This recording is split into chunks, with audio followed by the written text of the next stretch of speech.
राधे राधे दोस्तों, कैसे हैं आप सब। उम्मीद करते हो आप सब अच्छे होंगे, स्वस्थ होंगे और मस्त होंगे। दोस्तों स्वागत है आपका हमारे एक न्यू ब्लॉग में। तो आज के इस ब्लॉग में मैं आप लोग को बताने वाली हूं कि कार्तिक के महीने में हम लोग अपने घर में पूजा कैसे कर सकते हैं और हमें पूजा में किन किन चीज़ों का ध्यान रखना चाहिए, कैसे पूजा करनी चाहिए ताकि हमारे घर में लक्ष्मी माता का आगमन हो और हमारे घर में सुख शांति भी बनी रहे। तो चलिए इस ब्लॉग को शुरू करते हैं।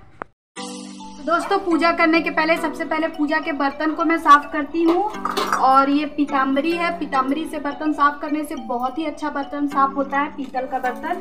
तो मैं पूजा करने के पहले बर्तन साफ करती हूँ फिर ही पूजा करती हूँ। पहले मैं ये साफ कर लेती हूँ।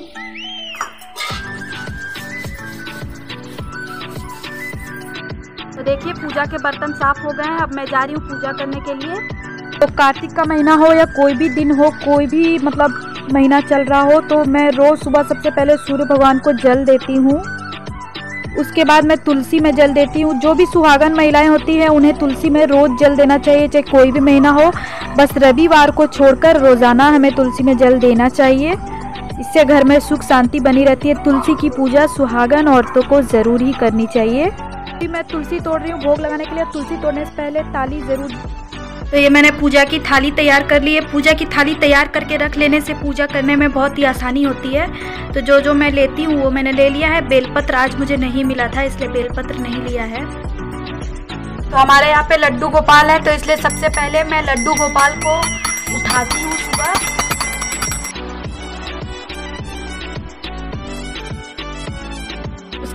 उसके बाद मैं लड्डू गोपाल को सबसे पहले स्नान करवाती हूँ और स्नान कराकर फिर मैं उन्हें वस्त्र, साफ सुथरे वस्त्र पहनाऊंगी। वस्त्र पहनाने के बाद मैं इनका श्रृंगार करती हूँ, मतलब माला पहनाती हूँ। उसके बाद मुकुट भी पहना के फिर इन्हें तैयार करती हूँ अच्छे से। फिर मैं इन्हें भोग लगाती हूँ। इसमें मैं तुलसी का पत्ता डालकर भोग लगाऊंगी इस तरह से। और फिर मैं इन्हें पानी भी दूंगी ग्लास में।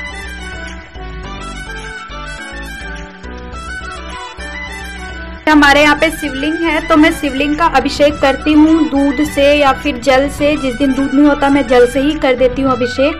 तो पहले मैं इनका अभिषेक करूंगी। फिर हमारे नंदी महाराज है उनका भी अभिषेक करती हूँ मैं। और ये जो जल होता है इससे पूरे घर में आचमन करती हूँ, पूरे घर में छिड़कती हूँ इसे। फिर मैं लगाऊंगी पीला चंदन। पहले लड्डू गोपाल को लगाऊंगी। फिर मैं शिवलिंग पे ओम लिखती हूँ पीला चंदन से। आप लोग त्रिकुंड भी लगा सकते हैं दोस्तों। फिर मैं नंदी महाराज को भी टीका लगाती हूँ।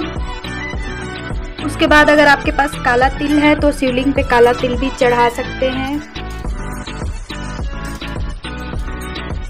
उसके बाद कुछ मीठे के लिए मैं मिश्री चढ़ाती हूँ।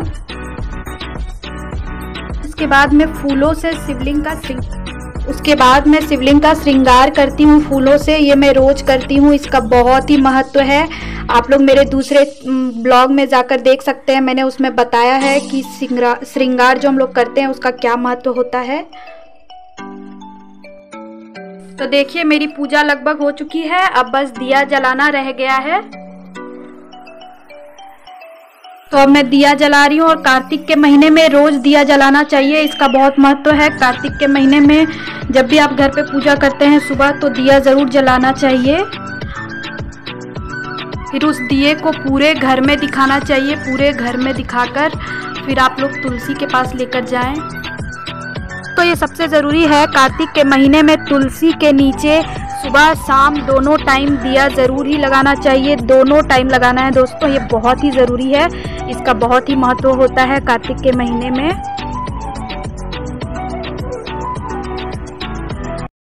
तो इस तरह से हमें अपने घर में पूजा करनी चाहिए। कार्तिक के महीने में रोज़ ही पूजा करके ही खाना खाना चाहिए। और दोस्तों अभी मैं पूजा कर ही रही थी तो हमारे घर के बाहर गेट के पास ब्राह्मण आए हैं और कहते हैं कि पूजा पाठ करते टाइम अगर ब्राह्मण आ जाए तो बहुत ही शुभ संकेत होता है। तो पहले मैं उन्हें कुछ दक्षिणा देकर आती हूँ। आ रहे हैं। वो ऐसे ही करती है गैया। हमरा देखते ज्यादा गैया छिड़कता है। नहीं कितना देर रहेंगे उतना देर ये पार से लेंगे कि सब दिन ये पार से मिला है। हाँ वो पार मिलता है कब के चांद उद करते रहते हैं सब। नहीं, किसी भी अनजान आदमी को देख के वैसे ही करती है।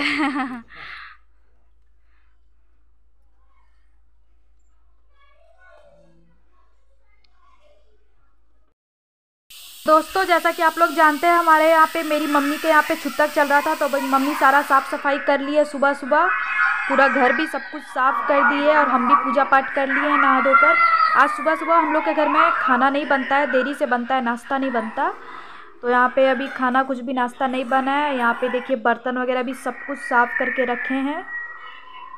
और अभी बहुत ज़ोर का भूख लगा था तो मम्मी कचौड़ी और सब्ज़ी लेकर आई है तो बाज़ार से, तो वही मैं नाश्ता करूँगी। अभी मम्मी भी नाश्ता कर ली है, अभी मम्मी खाना बनाने में लगी है। तो इस ब्लॉग को यहीं पे एंड करते हैं, मिलूंगे हमारे नेक्स्ट ब्लॉग में। तब तक के लिए राधे राधे।